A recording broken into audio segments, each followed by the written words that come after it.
మీరేం చేశారంటారు. 2 సంవత్సరాలు అయిపోయింది మీరు వచ్చి, ఇంకా 10 సంవత్సరాల గురించే మాట్లాడుతున్నారు. కేసీఆర్ గారి ప్రభుత్వం గురించే మాట్లాడతారు తప్పిస్తే మీరు చేస్తున్నది ఏదో చెప్పడానికి అనేది ముందుకు రారనే స్పష్టంగా అర్థమవుతుంది. ఒక్కరు కాదు, ఎవరు మాట్లాడినా 10 ఏళ్ళు మీరేం చేశారంటారు. కొన్ని 10 ఏళ్ళు మేము ఏం చేస్తామో చెప్పుకుంటామంటే చెప్పడానికి వీలు లేదంటారు. ముందు ప్రశ్న నేరుగా అడగండి అంటారు. ఈరోజు ప్రజలకు నిజంగా ఈరోజు అర్థమవుతుంది, ఈ ప్రభుత్వం ప్రజలకి ఏమీ చేయలేక, ప్రతిపక్షంగా బీఆర్ఎస్ పార్టీని ఎదుర్కోలేక ఏదో ఒకటి బుల్డోజర్గా చేస్తుందనేది అర్థమవుతున్న సందర్భం. ఈరోజు నేను హరీష్ రావు గారు లేవనెత్తిన అంశం ఏదైనా కూడా అసెంబ్లీలో బయట జరుగుతున్న అవినీతిని అసెంబ్లీలో ప్రస్తావించాలని ప్రయత్నం చేస్తూ ఉంటాం. 1 కాదు 2 కాదు, చాలా చాలా చాలా అవినీతికి సంబంధించిన సంఘటనలు గతంలో బయటపెట్టున్నాం. హిల్ట్ పాలసీ కానివ్వండి, సింగరేణికి సంబంధించింది కానివ్వండి, తర్వాత మున్సిపల్ అడ్మినిస్ట్రేషన్లో సంబంధించింది కానివ్వండి, ఇవన్నీ అడుగుతున్న సందర్భంలో ప్రభుత్వం నుండి సమాధానం ఉండదు. నిన్న ఈరోజు ఇసుకకు సంబంధించింది కానివ్వండి, నిన్న హరీష్ రావు గారు ఒక విషయాన్ని ప్రస్తావించినప్పుడు దానికి సమాధానం చెప్పాలి, లేదంటే హౌస్ కమిటీ వేయాలి. కానీ దానికి సమాధానం చెప్పకుండా ఏదైతే పర్మిషన్ లేకుండా నిన్న హరీష్ రావు గారు వివరించున్నారు, మైన్స్ సంబంధించిన పర్మిషన్ లేకుండా రన్ చేస్తున్నారని హరీష్ రావు గారు ప్రస్తావిస్తే ముఖ్యమంత్రి గారు వచ్చి దాని మీద పెనాల్టీ వేశామంటారు. అసలు పర్మిషన్ లేకుండా రన్ చేశారు కదా మీరు అని మేము అడుగుతూ ఉంటే పెనాల్టీ వేశామంటారు. అసలు నిజంగా మైన్ పర్మిషన్ లేకపోతే అధికారులు నోటీస్ ఇవ్వడం కాదు, ఇమీడియట్గా సీజ్ చేయాలి. సీజ్ చేయకుండా నోటీస్ ఇచ్చారంటే దాని వెనకాల ఏదో మతలబు ఉందని అర్థం. దాని వెనకాల ప్రముఖులైన వాళ్ళు ఉన్నారు కాబట్టి ఆ విధంగా చేస్తున్నారని అర్థం చేసుకోవచ్చు.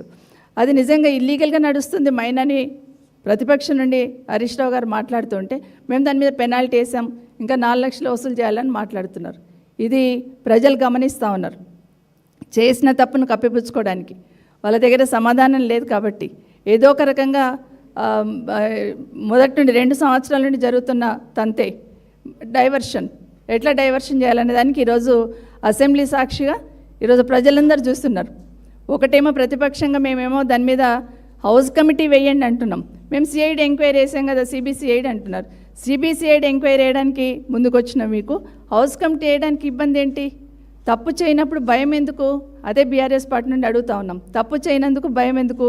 తప్పు చేయనప్పుడు హౌస్ కమిటీ వేసిన ఒకటే, సిఐడి ఎంక్వైరీ వేసిన ఒకటే కదా, దాన్ని ప్రజలు గమనించాలని కోరుతా ఉన్నాను. ఈరోజు మాట్లాడుతుంటే హరీష్ రావు గారు మాట్లాడుతుంటే నిన్న కూడా నేను ఆశ్చర్యంగా చూశాను, అంటే కొంచెం ఆశ్చర్యం అనిపించింది. సభలో లేని వ్యక్తుల గురించి పేర్లు ప్రస్తావించొద్దనేది సభలో ఉన్న నిబంధన, కానీ అలాంటిది మా ఎంపీ గారి పేరు అక్కడ మెన్షన్ చేస్తున్నారు. అదెక్కడ న్యాయం? అసలు సభలో లేని వాళ్ళ పేర్లు ప్రస్తావించొద్దనేది ఉంది కదా నిబంధన. మరి ఎంపీ గారి పేరు మళ్ళీ ప్రస్తావించారు, మళ్ళీ ఈరోజు కూడా ప్రస్తావించారు. ఈరోజు హరీష్ రావు గారికి సంబంధించి వాళ్ళ కుటుంబ సభ్యుల పేర్లన్నీ చదువుతూ ఉన్నారు.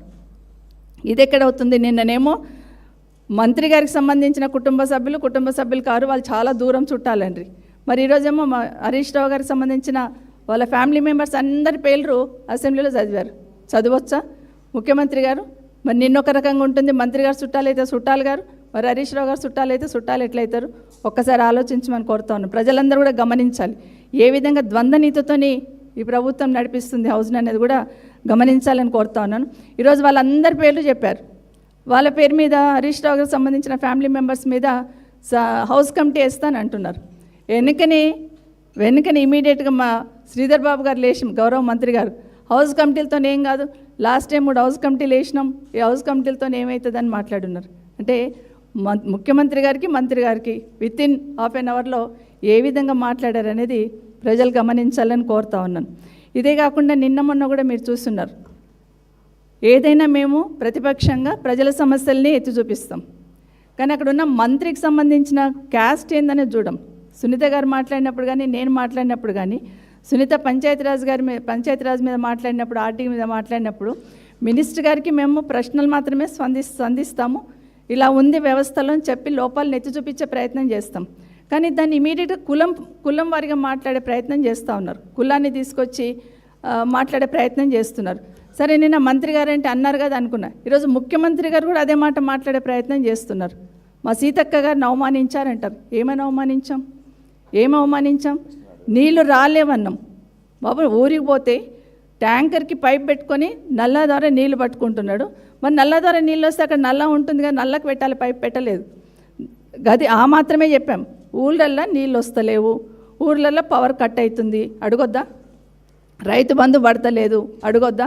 యూరియా వస్తలేదు, అడగొద్దా? మరి ఏమడగాలి? మరి మీరే రాసి ఇవ్వండి. మరి ప్రతిపక్షం గివి మాత్రమే అడగాలి. ఆల్రెడీ స్పీకర్ గారు అంటారు మమ్మల్ని, మీరు ముఖ్యమంత్రిని విమర్శిస్తే మైక్ ఇవ్వని అంటాడు. మరి ఎవరిని విమర్శించాలి? ప్రభుత్వ పెద్దనే విమర్శిస్తాం కదా. మరి ఇంకా అసెంబ్లీ ఎందుకు నడవడము? అసెంబ్లీకి వచ్చినప్పుడు ప్రజల సమస్యలే ప్రశ్నిస్తూ ఉంటాం. అలాంటిది ఈరోజు మేము ప్రశ్నిస్తుంటే, మంత్రులను ప్రశ్నిస్తే కులం తీసుకొస్తున్నారు. ఇలాంటి వితండవాదం ఎప్పుడు చూడలేదు. ఈరోజు గౌరవ ముఖ్యమంత్రి గారు కూడా అదే మాట్లాడుతున్నారు. మా సీతక్కని మీరు కామెంట్ చేశారు. ఏం కామెంట్ చేశాం? నీళ్లు రాలేవన్నాం. సునీత గారు మాట్లాడుతూ సర్పంచ్లకు నిధులు పడతలేవన్నారు. ఇవన్నీ అడిగితే వాళ్ళకు సమాధానం చెప్పనీక లేక ఏదో ఒకటి మాట్లాడే ప్రయత్నం చేస్తూ ఉన్నారు. ఇది నిజంగా చాలా బాధాకరం. ఎందుకంటే లోపాలు ఎత్తి చూపిస్తున్నప్పుడు వాటికి చెప్పండి సమాధానం, కానీ ఈ విధంగా బుల్డోజ్ చేసే ప్రయత్నం చేస్తున్నారు అనేది ఈరోజు స్పష్టంగా అర్థమవుతూ ఉంది. ఇదే కాదు, ఈరోజు తల్లిదండ్రులది పేరెంటల్ బిల్ తీసుకొచ్చారు, సంతోషం. కానీ ఓన్లీ ఎంప్లాయీస్కి మాత్రమే సంబంధించి ఆ బిల్ తీసుకొచ్చున్నారు. నేనేమంటానంటే ప్రభుత్వం బాధ్యత లేదా? మరి ప్రభుత్వం ఎందుకు వాళ్ళు ఇచ్చిన హామీలు నెరవేర్చలేదు?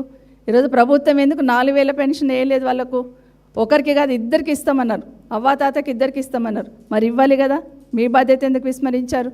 మరి ప్రభుత్వం ఇచ్చిన హామీలు నెరవేర్చినప్పుడు ప్రభుత్వం మీద కూడా ఒక చట్టం తీసుకొచ్చే పద్ధతి అయితే తీసుకురావాలి కదా.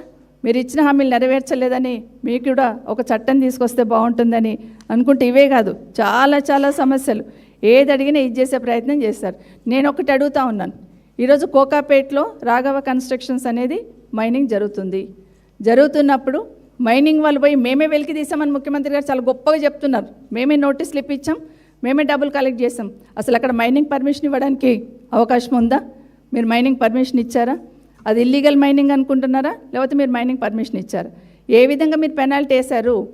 అసలు మీరు మైనింగ్ పర్మిషన్ ఇన్నప్పుడే మీరు పెనాల్టీ ఎట్లా వేశారు? దాన్ని ఎందుకు సీజ్ చేయలేదు? రెండోసారి పెనాల్టీ వేశారంటే దాని వెనకాల అర్థం ఏంటి?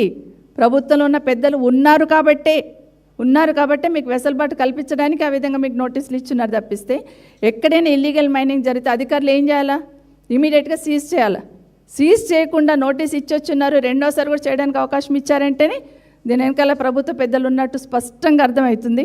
ఒకవేళ నిజంగానే అధికారులు ఆ విధంగా పోయి సీజ్ చేయకుండా ఇచ్చొచ్చుంటే ముందు వాళ్ళ మీద యాక్షన్ తీసుకోండి. ఇలాంటి ఇల్లీగల్ మైనింగ్స్ ఎన్ని జరుగుతున్నాయో కదా, వాటన్నిటిని పక్కన పెట్టి గత 10 ఏళ్ల నుండి బీఆర్ఎస్ పార్టీ ఏం చేసింది వాటి మీద ఎంక్వైరీ చేస్తా అంటారు.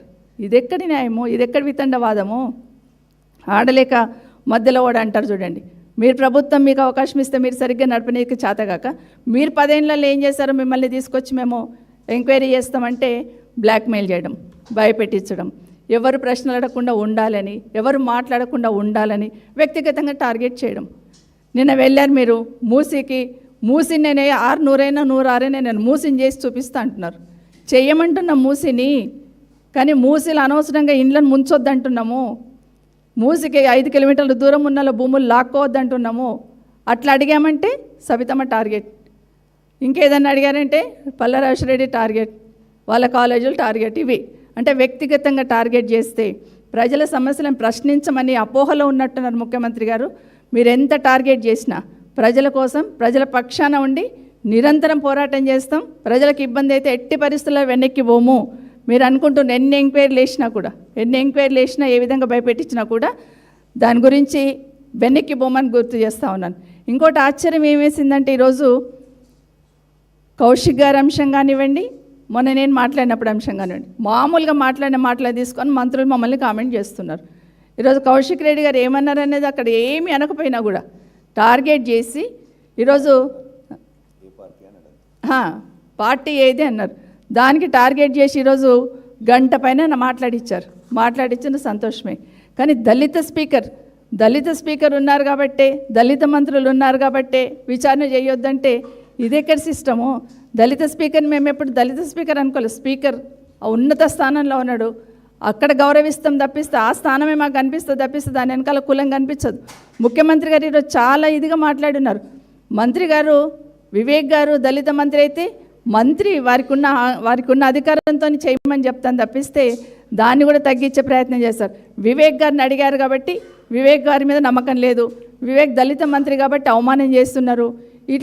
ఇట్లాంటి సమాధానాలు చెప్తే నిజంగా ప్రజలు ఈరోజు అన్నీ గమనిస్తూ ఉన్నారు. ఏ విధంగా మీరు సమాధానం చెప్పలేక ఏ విధంగా డైవర్షన్ పాలిటిక్స్ ఎట్లా చేస్తున్నారని ఈరోజు కూడా స్పష్టంగా అర్థమైంది. మాటకు ముందు మాట్లాడుతూ ఫిరాయింపు ఎమ్మెల్యేలు అన్నారు. ఫిరాయింపు ఎమ్మెల్యేలు అన్నప్పుడు గతంలో ఫిరాయింపు చేశారన్నప్పుడు మరి మీరేం చేస్తారండి ముఖ్యమంత్రి గారు? ఈరోజు మీరేం చేస్తారు? ఈరోజు మాట్లాడించింది ఎవరితోనండి? ఆ రోజేమో ఎన్నికల కన్నా ముందు ఎవరైనా పార్టీ మారితే ఆ ఇంటి కాకి ఇంటి మీద వాళ్ళతే షూట్ చేసి పడేస్తున్నారు. ఏమైందండి? మరి ఈరోజేమో ఈరోజు మాట్లాడిస్తూ మళ్ళీ మా గురించి మాట్లాడుతూ ఉంటారు.